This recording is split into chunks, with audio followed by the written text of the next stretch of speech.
Un conflit militaire pourrait-il réellement éclater entre l'Algérie et le Maroc?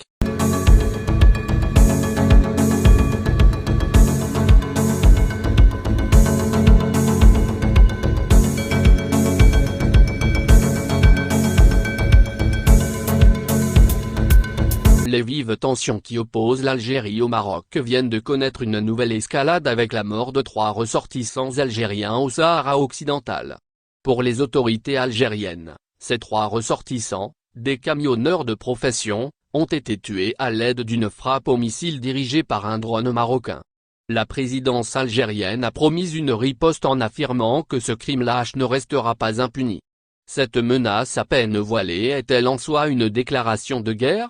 Les experts et les observateurs des affaires maghrébines divergent sur les perspectives d'un conflit militaire de grande envergure.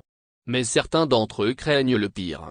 Ce jeudi 4 novembre, dans les colonnes du quotidien français Le Monde, Jalel Archoui, chercheur à l'Institut des Relations Internationales de Klingendael, aux Pays-Bas, a écarté l'éventualité d'une guerre conventionnelle menant vers l'embrasement.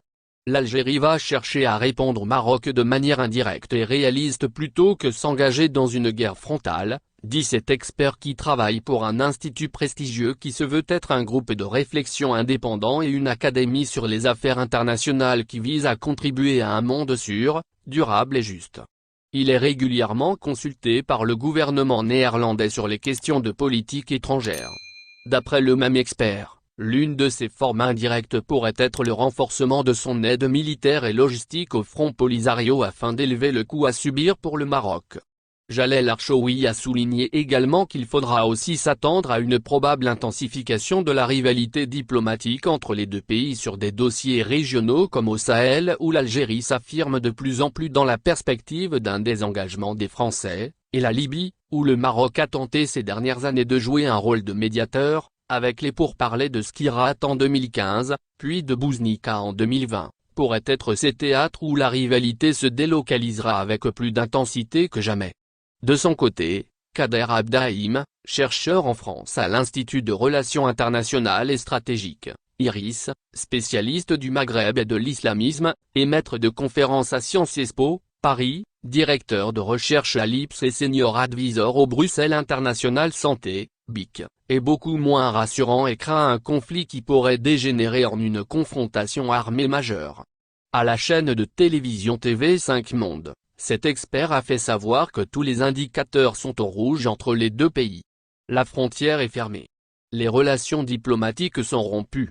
Il n'y a plus de canaux d'échange sauf peut-être sur les questions de sécurité et de terrorisme, mais on n'en est pas certain. Il y a ce chantage au gaz. Il y a cette bavure des forces armées royales, troupes marocaines, qui auraient tué 3 ressortissants algériens, des camionneurs. On est arrivé à un point critique, a-t-il ainsi expliqué. Kader Abderrahim s'est montré davantage critique à l'égard du régime algérien qu'il accuse ouvertement de multiplier les provocations à l'encontre du voisin le Maroc. Les incendies de forêt de cet été en Kabylie en sont une illustration caricaturale. On accuse le Maroc puis on accuse l'allié du Maroc, Israël. Les Algériens ne sont pas dupes. Ils comprennent parfaitement. Ce régime algérien est d'une grande fébrilité. Il sait qu'il est isolé en interne sur le plan politique. Il est contesté par une grande majorité des Algériens. Il n'a plus de légitimité. Il est dans une impasse sur le plan diplomatique par rapport à son voisin de l'Ouest, souligne à ce propos l'auteur de l'ouvrage de géopolitique de l'Algérie. J'ai toujours pensé qu'il n'y aurait pas de conflit ouvert entre le Maroc et l'Algérie.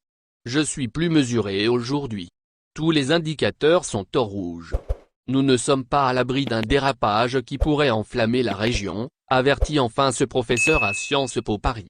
Il est à souligner en dernier lieu que le Maroc n'a pas réagi officiellement aux graves accusations algériennes. Seule une source officielle et gouvernementale marocaine a déclaré à l'AFP que le Maroc n'a jamais attaqué et n'attaquera jamais les citoyens algériens, quelles que soient les circonstances et les provocations. D'autres responsables marocains ont déclaré anonymement à l'AFP que si l'Algérie veut la guerre, le Maroc ne la veut pas.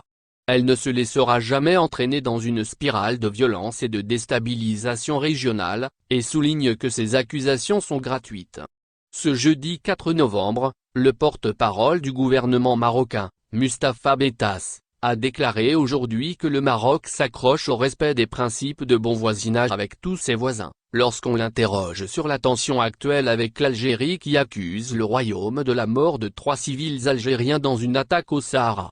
En ce qui concerne le voisinage, le Maroc a un respect des principes de bon voisinage avec tous, a déclaré Beltas lors de la conférence de presse suite à la semaine du Conseil des ministres après avoir été interrogé par la plupart des journalistes sur les tensions actuelles avec l'Algérie. À Alger, plusieurs institutions officielles comme le Conseil de la Nation, ou des formations politiques, ont condamné une agression lâche du Maroc, et appellent la présidence et l'état-major de la NP à initier des actions pour défendre notre chère patrie, et châtier l'état du terrorisme odieux qui n'a pas hésité à assassiner des innocents, afin d'assouvir ses basses ambitions expansionnistes et dominatrices.